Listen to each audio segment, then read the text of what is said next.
Hello बच्चों, निर्देशक कक्षा हेतु मॉड्यूल जो कि सामाजिक विज्ञान में भूगोल पढ़ा रहा हूँ। इसमें चैप्टर नंबर 2 है वन्य जीव संसाधन। तो इसके ऑब्जेक्ट जो दिए गए हैं सामाजिक का है, क्लास 10 का है, ठीक, और रीमीड्यूल पढ़ा रहे हैं, ठीक। जिसमें पहला नंबर क्या लिखा हुआ है कि वे उत्पादक जिन पर सभी जीव निर्भर रहते हैं और वे किसके अंतर्गत आते हैं, वे हमेशा प्रथम उत्पादक के अंतर्गत ही आते हैं। मतलब वे उत्पादक जिन पर सभी जीव निर्भर करते हैं, मतलब कि प्रत्येक जीव, हम तुम छोटे बड़े सब जीव क्या करते हैं, उस पर निर्भर रहते हैं। वो क्या कहलाता है, प्रथम जीव प्राथमिक उत्पादन कहलाता है, ठीक है। इसके बाद वन्य जीवों में आवास रक्षण हेतु पहला कानून कब बनाया गया था, तो सबसे पहला कानून 1972 को बनाया गया था, ठीक। तो ऑप्शन नंबर बा सही है। क्या लिखा है, वन्य जीवों के आवास संरक्षण मतलब कि उनकी रक्षा हेतु पहला कानून कब बना था, 1972 में, ठीक। कब बना था, 1972 में। फिर अगला है नर्मदा सागर।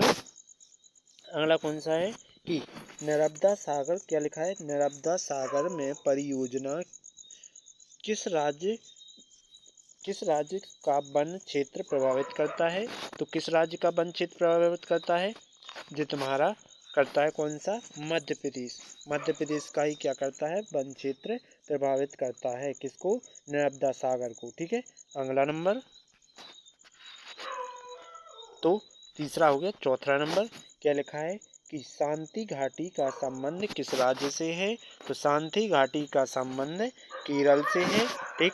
किस राज्य से है, केरल से। किस घाटी का, शांति घाटी का संबंध किससे है, केरल से, ठीक। इसके बाद अगला क्या लिखा है, सरिस्का बांध रिजर्व परियोजना किस राज्य में स्थित है, तो ये किस राज्य में स्थित थी, कौन सी, सरिस सरिस्का बाघ रिजर्व परियोजना किस राज्य में स्थित है, तो ये तुम्हारी राजस्थान में स्थित है। कहाँ, राजस्थान में। कौन सी, सरिस्का बाघ परियोजना रिजर्व परियोजना, ठीक। कौन सी, सरिस्का बाघ रिजर्व परियोजना कहाँ, राजस्थान में स्थित है, ओके। अगला टॉपिक, तो छठवां नंबर क्या कह रहा है कि निम्न में से किस राज्य में संयुक्त वन प्रबंधन का पहला प्रस्ताव पास किया गया था, तो सबसे पहले कहाँ किया गया था, उड़ीसा में। सबसे पहले कहाँ हुआ था, उड़ीसा में।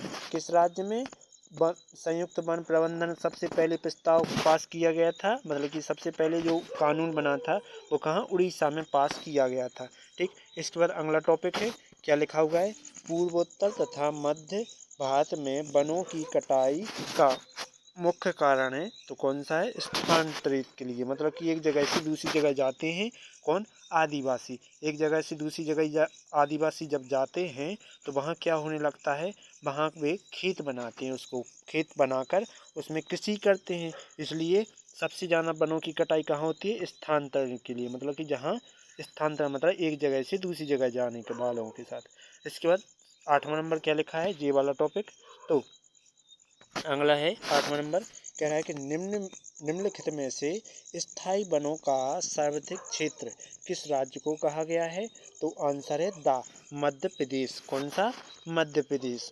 जो सर्वाधिक स्थायी वनों का सर्वाधिक क्षेत्र कौन सा है, तो मध्य प्रदेश है, ओके।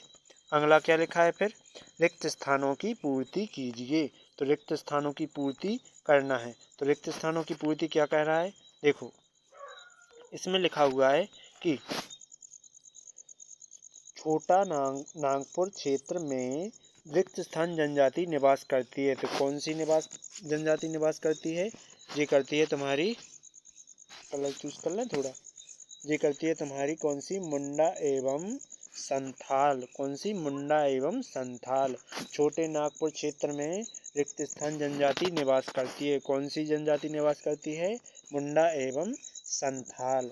इसके बाद अगला, स्थायी वन क्षेत्र में सर्वाधिक क्षेत्र रिक्त स्थान राज्य में है, तो पहला मध्य प्रदेश और संगे असम। मध्य प्रदेश के असम राज्य में स्थित है जो स्थायी वन क्षेत्र माना गया है, ठीक है। इसके बाद तीसरा नंबर, तीसरा नंबर क्या लिखा है टॉपिक, लिखा हुआ है भारत के सघन वन क्षेत्र रिक्त स्थान प्रतिशत है। तो कितने प्रतिशत है, 12%। कितने प्रतिशत, 12%। ठीक, 12.2%। आगे इसके बाद चलते हैं चौथे नंबर की ओर।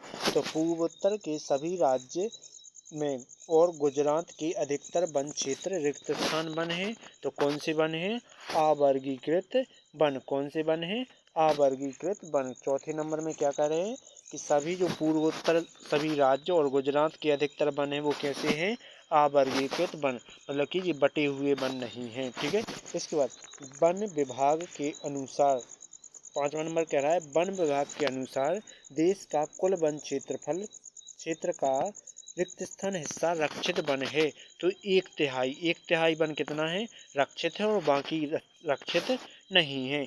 आगे छोटा नागपुर, छठवां नंबर क्या कह रहा है, छोटा नागपुर क्षेत्र में मुंडा और संथाल जनजाति रिक्त स्थान पेड़ों की पूजा करते हैं। तो कौन कौन से तुम्हारे दो पेड़ों की पूजा करते हैं, कौन कौन से पेड़ों की पूजा करते हैं, महुआ की और कदम और महुआ दोनों पेड़ों की पूजा करते हैं। कौन से, मुंडा और संथाल की जनजातियां। ठीक, मुंडा और संथाल की जनजातियां ही क्या करती हैं, केवल महुआ और कदम के पेड़ की क्या करती हैं, पूजा करती हैं। राइट, इसके बाद सातवां नंबर क्या लिखा है, वन विभाग के अंतर्गत संयुक्त वन प्रबंधन के बचाव रिक्त स्थान के लिए कार्य करता है। किसके लिए कार्य करता है, रक्षित वनों के लिए। किसके लिए, रक्षित वनों के लिए। तो वन विभाग के अंतर्गत जो वन प्रबंधन का बचाव कार्य करता है वो किसका के लिए करता है, रक्षित के लिए। ठीक, अगला फिर क्या कह रहा है कि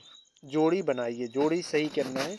तो बीज बचाओ आंदोलन ये किसका संबंध रखता है, तो ये रखता है नवदयाल, किससे, ये रखता है तुम्हारा किससे, नवदयाल से। ठीक, इसके बाद चिपको आंदोलन कब शुरू हुआ था, तो पहली बार चिपको आंदोलन वनों की कटाई को रोकथाम करने के लिए शुरू किया गया था। ठीक, संयुक्त वन प्रबंधन ये कहाँ है, ये कितने टाइम पर स्टार्ट किया गया था, 1988 से। सार्वत्रिक वन क्षेत्र कब स्टार्ट हुआ था, तो ये सार्वत्रिक वन क्षेत्र कहाँ है, अपने मध्य प्रदेश में है। इसके बाद भारतीय वन्य जीव अधिनियम कब मनाया जाता है, 1972 को। कब, 1972 को। राइट, चलते हैं आगे सत्य सत्य। तो सत्य सत्य में सबसे पहला नंबर क्या लिखा है, उड़ीसा राज्य में संयुक्त वन प्रबंधन का सबसे पहला प्रस्ताव रखा गया था। मतलब कि जो सबसे पहला प्रस्ताव कहाँ रखा गया था, सबसे पहला तो उड़ीसा में रखा था। तो ये सही है तुम्हारा। इसके बाद अगला क्या है, चिपको आंदोलन हिमालय प्रदेश में क्या होते हैं, चलाए जाते हैं। तो ये बात भी सत्य है क्योंकि चिपको आंदोलन हिमालय प्रदेश में ही चला था। इसके बाद अगला सरिस्काबाद रिवर मध्य प्रदेश राज्य में स्थित है। तो ये बात गलत है क्योंकि इसने कहाँ था, रिजर्व बैंक, वो रिजर्व वाला तुम्हारा था, जो रिजर्व वाला कहाँ था, रिजर्व वाला जो रिजर्व का स्टार्ट किया गया था। तो रिजर्व तुम्हारा हमेशा किस में हुआ था, किसमें कि सॉरी राजस्थान में, जबकि मध्य प्रदेश में दर्शा रहे। इसके बाद देश के कुल भौगोलिक क्षेत्र कितना है, 24.56% हिस्सा वन का आवरण है। तो ये भी क्या है तुम्हारा, क्या क्वेश्चन क्या कह रहा है, क्वेश्चन कह रहा है कि देश का कुल भौगोलिक क्षेत्र कितना होता है, 24.56 ही होता है। तो ये बात क्या कह रहा है, सही है। ओके, आगे भारत और नेपाल दोनों देश को बाघों का आवास स्थल माना जाता है। तो ये बात भी सत्य है। इसके बाद भारतीय वन्य जीवन 1972 में लागू किया था। ये बात सत्य है।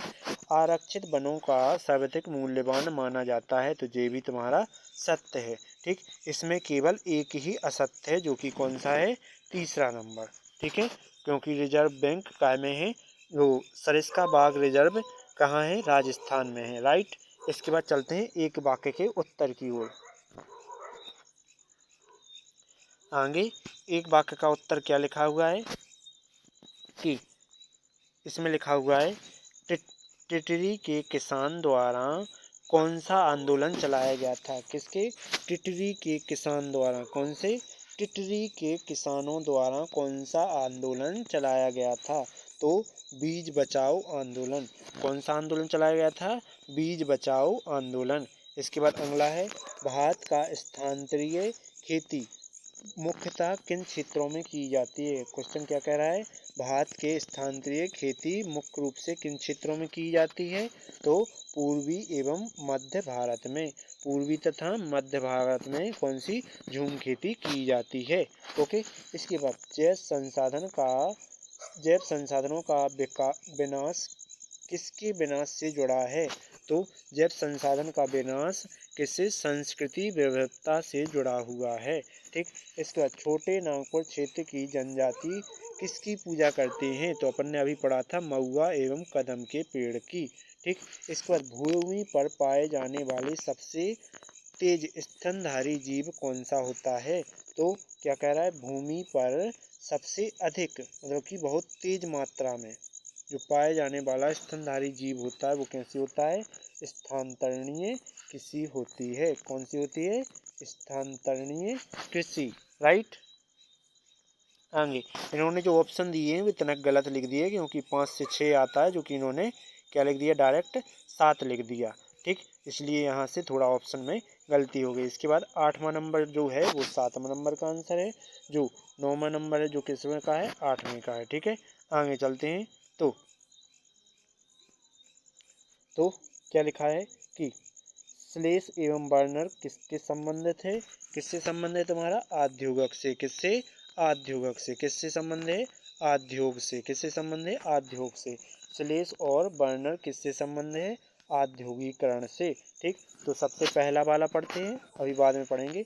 विकसनशील देशों में पर्यावरण विनाश का मुख्य दोषी किसे माना जाता है? तो जो विकसनशील देश हैं उसमें पर्यावरण का जो विनाश हुआ था उससे किसके लिए मुख्य रूप से किसको माना जाता है? उसको माना जाता है चिपको आंदोलन। किसको माना जाता है? चिपको आंदोलन। ठीक। कौन को माना जाता है? चिपको आंदोलन को। किसको माना जाता है? चिपको आंदोलन। जो विकासशील देशों में पर्यावरण का विनाश हुआ था सबसे दोषी कारण चिपको आंदोलन माना गया था। राइट। इसके बाद फिर से पढ़ते हैं अपन ये टॉपिक। क्या लिखा है? टिटरी में किसानों द्वारा जो कौन सा आंदोलन चलाया गया था? तो बीज बचाओ आंदोलन। भारत में झूम खेती या किन क्षेत्रों में की जाती है? तो पूर्वी एवं मध्य भारत में। इसके बाद जैव संसाधनों का विनाश किसके कारण हो रहा है? संस्कृति के कारण। ठीक। इसके बाद छोटे नागपुर के क्षेत्र की जनजाति किसकी पूजा करते हैं? तो ये तुम्हारी महुआ और कदम की पूजा करते हैं।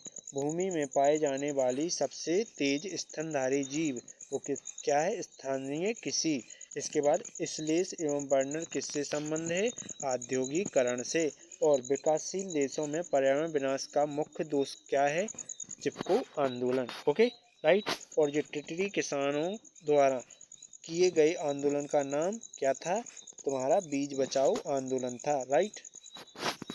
अगला अब आ गए एक वाक्य में उत्तर। ठीक। तो ये तुम्हारे एक वाक्य के उत्तर नहीं है, ये क्वेश्चन आंसर है। ठीक। तो क्या लिखा हुआ है देखो। इसमें लिखा हुआ है कि वन्य जीवों संरक्षण अधिनियम के संगठन संकटग्रस्त जाति को बचाने हेतु नियम बताइए। मतलब वन्य जीवों के अधिनियम चलाया गया था तो उन पर रक्षा हेतु जो जाति के बचाव नियम थे वे बताइए। तो इनमें सबसे पहले वन्य जीवों को क्या किया गया था? आवास में कानूनी संरक्षणा दी गई थी। पहले नंबर इन्हें आवास द्वारा कानूनी संरक्षणा दी गई थी एवं शिकार पर तथा व्यापार पर पूर्ण रूप से प्रतिबंध लगा दिया गया था। ठीक। वन्य जीवों की रक्षा किस प्रकार से की गई थी? तो आवास में कानून बनाया गया था। फिर साथ ही क्या बनाया गया था? व्यापार एवं शिकार पर टोटली रोक लगा दी गई थी। ओके। अगला है, अगला क्या है? क्या लिख रहा है? पारिस्थितिक तंत्र किससे कहते हैं? पारिस्थितिक तंत्र किसे कहते हैं? तो पारिस्थितिक तंत्र भौतिक पर्यावरण एवं उसमें रहने वाले जीवों में सम्मिलित परिस्थितियों के तंत्र को पारितंत्र या परिस्थिति तंत्र कहते हैं। नहीं समझ में आया? भौतिक पर्यावरण एवं उसमें रहने वाले जो जीव होते हैं, ठीक, उन्हीं को क्या कहते हैं, परिस्थिति तंत्र या पारितंत्र कहते हैं।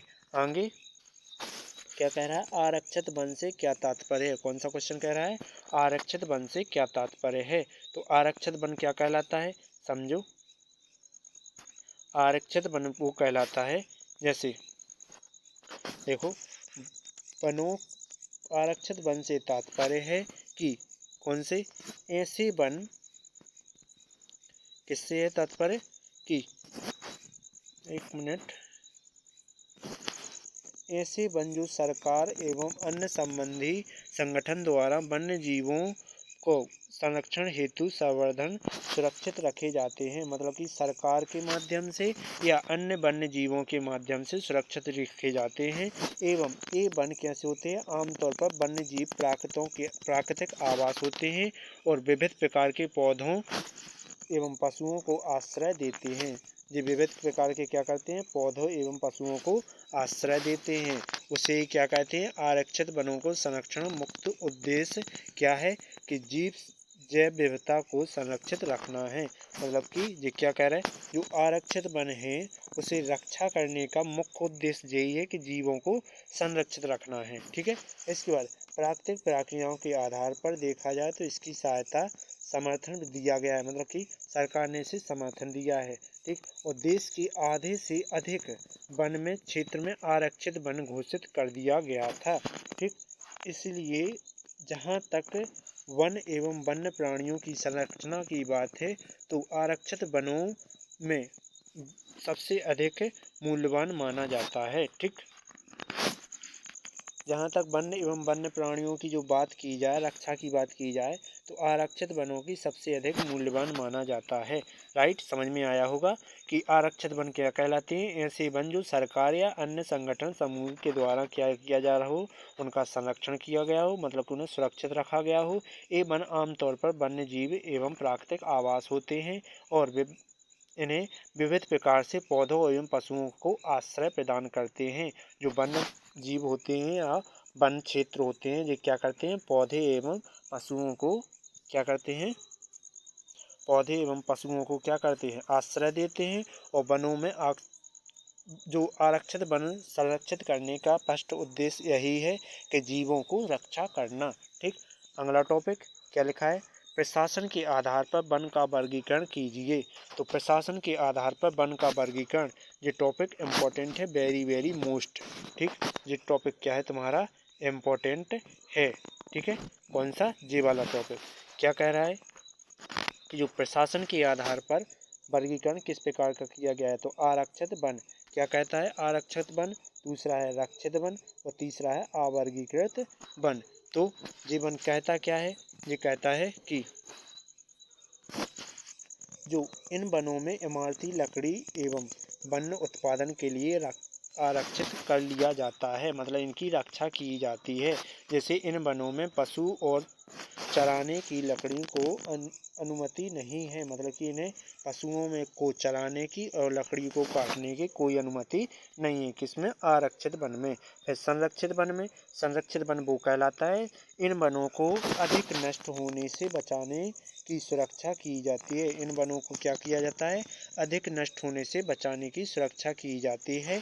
जैसे इसमें पशुओं को चराने और खेती कराने की अनुमति पर प्रतिबंध दिया जाता है, मतलब कि इसमें पशु चरा नहीं सकते और ना ही खेती कर सकते हैं। ठीक है। आगे अवर्गीकृत वन, तो इसमें लकड़ी काटना एवं पशु को चराना क्या है, प्रतिबंध नहीं है। इसमें पशुओं को चरा सकते हैं। ठीक है। आगे और लकड़ी भी काट सकते हैं।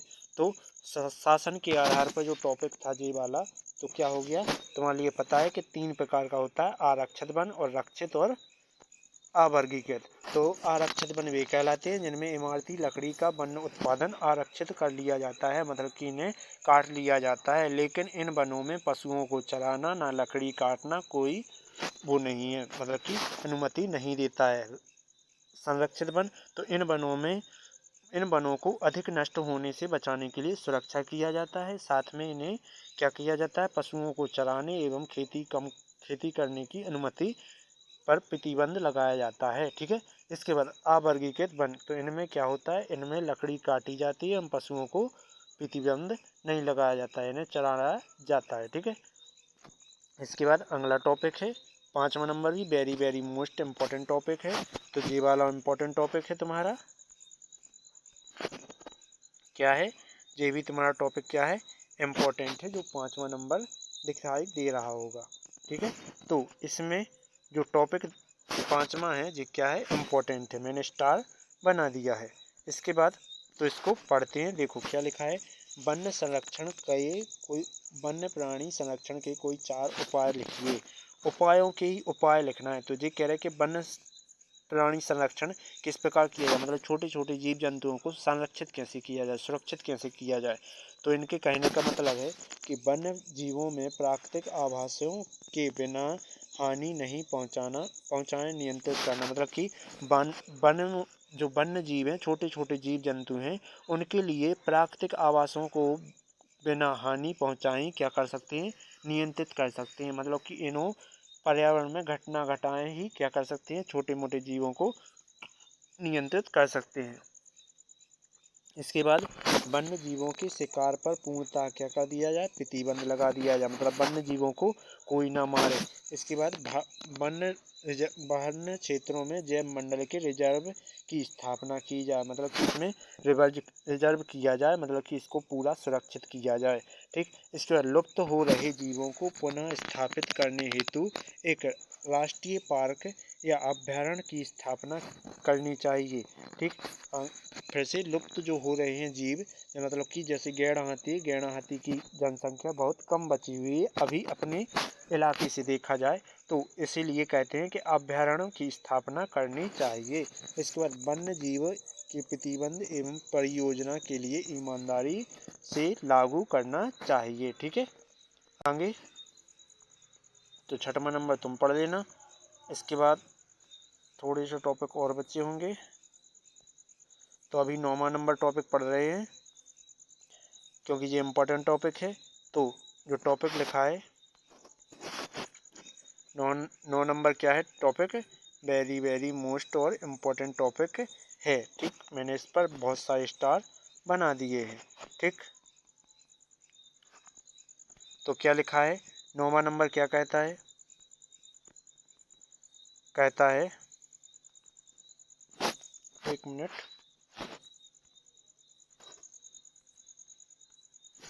ये क्या कह रहा है कि वनों को किस प्रकार संरक्षित किया जा सकता है, हमें विभिन्न निम्न प्रकार के उपयोग बताइए। मतलब वन को हम किस प्रकार से संरक्षित कर सकते हैं, मतलब इसे सुरक्षा किस प्रकार से दे सकते हैं। तो वनों की अंधाधुंध कटाई को क्या करना, रोकना फर्स्ट, तो इस प्रकार से सुरक्षित कर सकते हैं। अति चाराई को रोकने पर मतलब कि लगान लगाई जाए, मतलब कि इस पर कुछ कर लिया जाए। जैसे अति चराई कर रहे हो तो उसको भी प्रतिबंध लगाया जाए। वनों से वृक्ष को काटने पर उनके स्थानों पर वृक्षारोपण करना चाहिए। जिस क्षेत्र में वन क्षेत्र में क्या हुआ है, पेड़ कट गया है, तो उसकी जगह पर दूसरा पेड़ लगा देना चाहिए। उसके बाद वन क्षेत्रों को बढ़ाने के लिए क्षेत्रों का निर्धारण भी करना चाहिए, मतलब वन का आकार बढ़ाने के लिए क्या करना चाहिए, उसमें क्षेत्र का निर्धारण भी करना चाहिए। इसके बाद वन क्षेत्रों को संरक्षित करने के लिए नितांत की भी आवश्यकता होती है, मतलब कि किसी रक्षक की भी आवश्यकता होती है। इसके बाद लकड़ी का ईंधन कम से कम उपयोग करना चाहिए, मतलब कि जो लकड़ी का ईंधन होता है उसका कम से कम यूज होना चाहिए। उसके लिए पूरक संसाधनों का विकास किया जाए। तो पहले लिए तुम्हें इतना ही करना है कि लकड़ी के ईंधन का उपयोग कम से कम किया जाए। ठीक। इसके बाद वनों में हानिकारक कीड़े मकोड़े बीमारी आग को से क्या करना चाहिए, तुम्हें सुरक्षित करना चाहिए। ठीक। इसके बाद वनों में उपयोगिता एवं महत्वता की जानकारी की चेतना क्या जन साधारण को पता करना चाहिए, मतलब कि जो जन जागरण है, जो वनों की जो उपयोगिता है, तो ये उसकी महत्वता की जानकारी के लिए जन चेतना व जन जागरण में पैदा करना चाहिए। ठीक है। आगे इसका पीछे नंबर 8 नंबर टॉपिक, तो वेरी वेरी मोस्ट और इम्पोर्टेंट ये नहीं है, वैसे इम्पोर्टेंट है। क्यों? क्योंकि ये वन्य जीवों वाले वेरी वेरी मोस्ट हैं, क्योंकि ये पूछे जाते हैं टॉपिक कि भारत में वन जीव संरक्षण कब लागू किया गया था या कब चलाया गया था। तो 1972 में चलाया गया था। ये कहते हैं कि वन की सुरक्षा के कोई प्रावधान लिखिए, मतलब कि इनके कोई विशेषताएं लिखिए कि वन को किस प्रकार से सुरक्षित कर सकते हैं। तो भारत में तो 8वां क्वेश्चन लिखा हुआ है कि भारत में वन्य जीव संरक्षण का अधिनियम 1972 में एक महत्वपूर्ण कानून है जो वन्य जीवों को सुरक्षित एवं संवर्धन और प्रबंधन बनाए रखने के लिए किया गया था। मतलब कि भारत में वन्य जीव संरक्षण कब 1972 में चलाया गया था। एक महत्वपूर्ण कानून माना जाता है जो वन्य जीवों एवं वनों को क्या करता है, सुरक्षित रखता है। राइट। इसके बाद आगे लिखा है इस अधिनियम में प्राकृतिक संसाधनों की सुरक्षिता और उसकी प्रबंधन पर भूमिका निभाता है। राइट। इसको निम्न प्रकार लिखा है, मतलब कि इस अधिनियम में वनों की सुरक्षा एवं प्रमुख प्रावधान जैसे वन्य संरक्षण क्षेत्र में क्या अधिनियम के तहत वन्य जीवों वन्य संरक्षण की स्थापना की जा सकती है। इसके बाद तो इसमें क्या लिखा है, इस अधिनियम के में वनों की सुरक्षा करने के लिए प्रावधान जैसे वन जीव संरक्षण एवं क्षेत्र एवं अधिनियम के तहत क्या किया गया है, इसमें जो तहत वन्य जीव संरक्षण क्षेत्र स्थापित किया जा सकते हैं।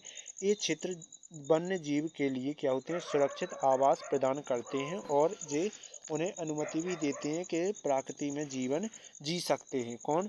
जो छोटे छोटे जीव जंतु होते हैं वे क्या कर सकते हैं, प्रकृति में जीवन जी सकते हैं। राइट। तो क्या कहते हैं, ये कहते हैं कि भारत में वन्य जीव संरक्षण कब चलाया गया था, 1972 में एक कानून बनाया गया था जो वन्य जीवों को वनों को सुरक्षा एवं संवर्धन का क्या करता है, प्रावधान के लिए बनाया गया था। यह अधिनियम भारत में कब प्राकृतिक संसाधनों की सुरक्षा एवं उनकी भूमिका निभाने के लिए लिया गया था। इसके बाद इस अधिनियम में वनों की सुरक्षा का प्रावधान एवं वन्य जीवों को भी संरक्षित करने के तहत वन्य जीवों की संरक्षण हेतु एक स्थापना की गई थी। ये क्षेत्र वन्य जीव सुरक्षा के लिए क्या किए गए थे, आवास प्रदान करते हैं जो उन्हें अनुमति देते हैं कि प्रकृति में जीवन जी सकें। ठीक।